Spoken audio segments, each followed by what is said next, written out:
What's up guys, Magic Knifes here, and in today's video I'm bringing some COD Vanguard knife only search and destroy gameplay with the bayonets. I freaking love using this knife in COD Vanguard. It's just so fun to play with in Vanguard.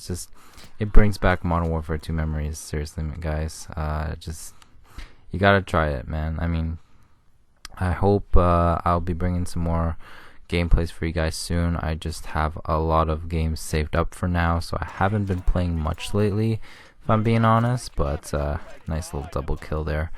And yeah, at this point, just defuse the bomb. So hopefully you guys, I think by the time this is out, hopefully you guys are having a good holiday break, good Christmas, and you know, unfortunately things here in Ontario, Canada hasn't been too good lately. The case counts have risen a record 5,000 now, which is pretty scary.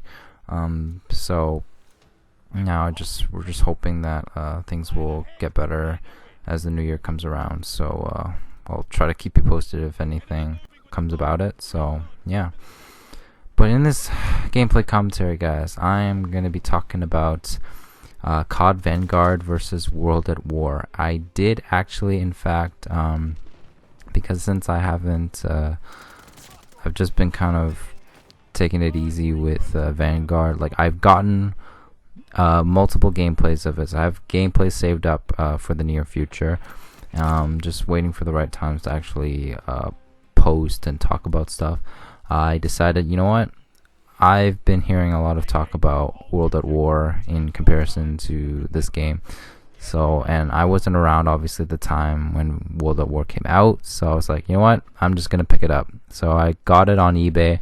Unfortunately, I had to buy it twice because the first one was just used, and like 3/4 into the campaign, it froze. It wouldn't let me progress, unfortunately. So I had to get a second version, or a second disc of it, which thankfully, literally you can get the game for like $10 now on eBay, which is amazing.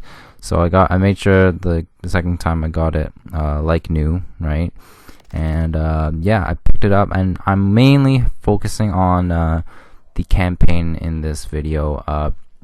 I did play a little bit of the multiplayer, but granted, there's not that many people. There's barely anybody playing World at War now. Like, you can't even get in a lobby, you know. So yeah. So firstly, when it comes to the campaign, guys, COD Vanguard it doesn't really compare. Like, overall, it doesn't compare to World at War. Why?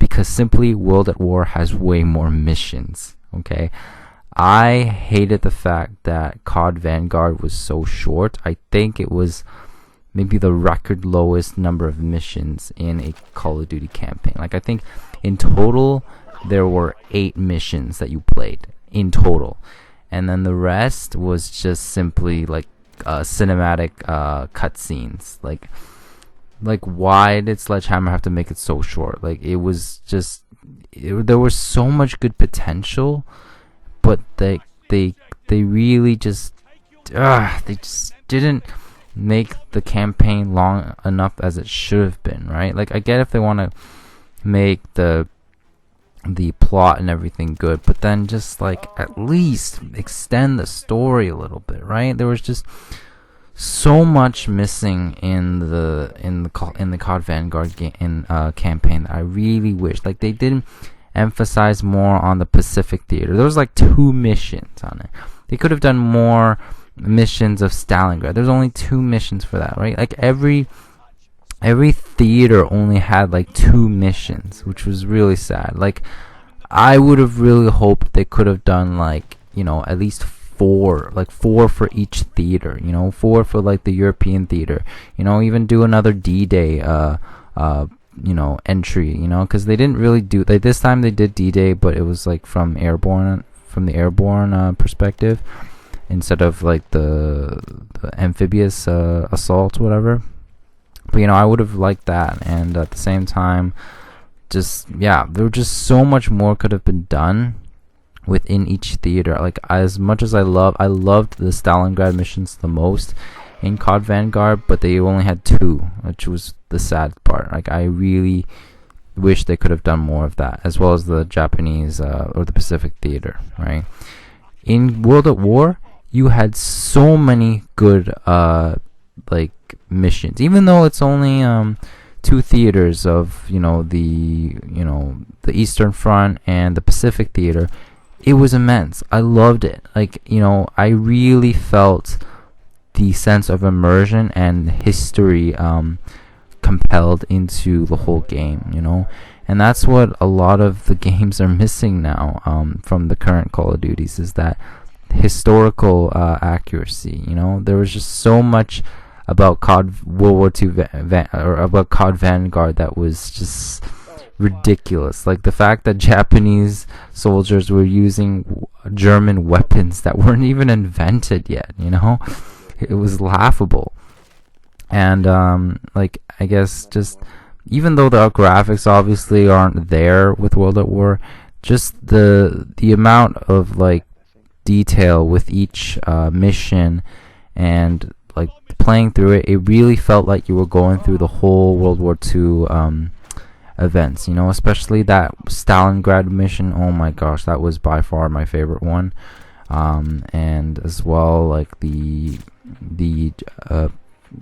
Japanese, the missions where you were playing as a Marine and fighting against the Japs in the bunkers and the trenches. Like those were amazing, and I don't think you just can't really compare the campaigns between each other. World at War has it, like, hands down. Now, if you're talking the multiplayer, obviously the multiplayer for Vanguard's going to be better, right? Like, as far as smoothness of the game and stuff like that, like, the multiplayer is definitely much more well-rounded and stuff like that. So, if I'm going to compare the 2 games, campaign-wise, World at War, definitely. In fact, that was another big reason why, because since the campaign for Vanguard was so short, I'm like, I still like have a lot of World War II campaign to like scratch for, so I'm like, you know what, I'm just gonna have to pick up World at War to satisfy that, right? And thankfully it did. It quenched it more than enough. So World at War definitely has it hands down. Like, even World at War itself has almost double the amount of missions that Vanguard has now.